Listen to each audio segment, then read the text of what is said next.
doing that. Hey, welcome back to Summit Sunrise. Just enjoying a little conversation here with Brent from the Ice Castles. If you haven't been over to Silverthorne recently, or let's see, in the past few months, really, Brent and his team have created this kind of winter wonderland out of ice. And Brent, tell us a little bit about where the idea came from in the first place to build this. Sure. It was completely accidental, I guess. I didn't have the end in mind when I started doing it. We were playing in the backyard with the kids, making ice forts, really. I love it. I love it. And so from that, how did that grow into, I mean, what you saw in those pictures there? I mean, this is huge. Yeah. Well, one year we made a fairly ambitious ice castle in the yard with a big substructure of wood. And it was probably 20 feet high and had a luge and an ice rink and everything.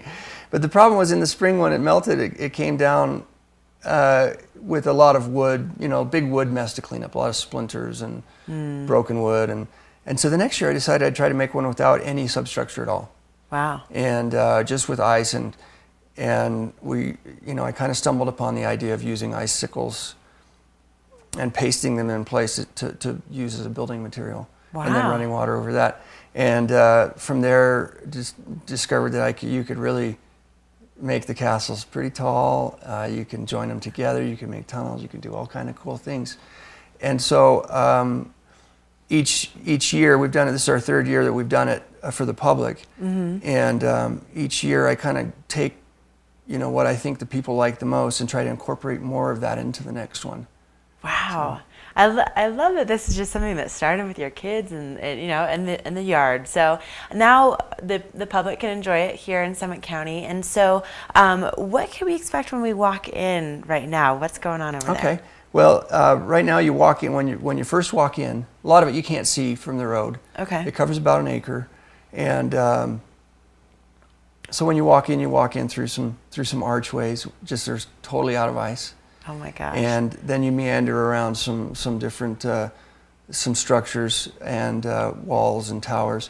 And then when you get toward the back, you have what we call the big tower, which will eventually hit 40 to 50 feet high. We're probably 20 feet right now. But the cool thing about that one is that underneath it, there's a series of tunnels that you go in. Cool. Yeah, and it's totally ice. And so you get in there and the walls are ice, the roof is ice, and it takes on a really blue, kind of cool look to it, very glacial. So talk about some great family photo opportunities. Yeah. And for people that are interested in maybe bringing their parents or their kids, is it safe for all ages, would you say? Oh yeah, for sure. Okay. Yeah, we groom the trails every morning. They do get iced over at night, and we spend a lot of time grooming them and tilling them and mincing up. So it's actually very safe to walk on. We do have hiking sticks for anybody that wants to for a little added security, stabilization, whatever. Sure. But no, it's very safe. Very safe. We haven't had any problems at all. And so how long are you guys hoping to keep the ice castles open? Well, as you and I were talking, Yeah. we're hoping for a good, strong back-end winter where, maybe take us into April. Yeah. So we're hoping at least through the end of March, maybe into April. Okay. And we'll be growing and kind of changing the thing through the whole time. Now, this is what I think is so interesting is that, maybe looking at it now compared to a month from now, it really does change constantly. Yeah. And so what kind of passes do you guys have? Do you have like a season pass for people? Yeah, we do. Okay. Well, we have the, first of all, the one-day pass, which is $10 for adults, $7.50 for kids. And that'll get you in during the day as well as at night. It's two different experiences because we light it up. Oh, fun. That can be validated at the outlet malls and be good for a week. And really? there is, a lot of times there's a lot of change even within a week. Okay. So, and then we do, for people who may be up in the area often, we have season passes and family passes, and it depends how many people you have on the pass. But if you're here more than 2 times, it's definitely worth it. Okay.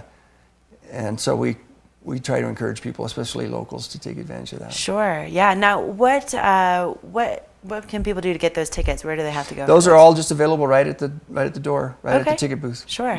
And what are your typical hours? We are open Monday through Friday from 11 till 9. Okay. Yeah, Fridays we actually open till 10, I believe, at night. We stay open Okay. a little later. A little bit And then later. Saturdays we're 10 to 10, Okay. and Wow. then Sundays we're closed. So you definitely have a lot of opportunities to Yeah, go over, for sure. take some of those family photos, just go and check it out. And I'm sure there's a lot of ice climbers that are just kind of like chomping at the bit, huh? I wouldn't be surprised. Yeah, unfortunately it's not really suited for climbing, Sure. doing the vertical stuff like the ice climbers like to do. We have passageways on the inside that we use to climb up that aren't so vertical. But intriguing nonetheless. Anybody who's into ice is going to love it. Well, I think probably just into winter or, Yeah. Feeling like a princess in a castle, those kind of things too. Yeah, So definitely. stop on over to the ice castles. Again, where are you guys located? We're about 3 or 4 blocks off of I-70, north of 70, in Silverthorne. And just on the, if you know where the Silverthorne Pavilion lawn is, that's where it is. You can't miss it. No. You can't miss it. If you're over here in Silverthorne, just make sure that you stop on it. It's a very, very cool experience, completely unique this year to Summit County. And obviously, there's a variety of passes that you can get for you and your family to come enjoy. Well, Brent, thanks so much for coming in this You're morning. welcome. Really Thanks for having appreciate me. it. And we're going to take a quick break, but we'll be back with more Summit Sunrise, so don't go away.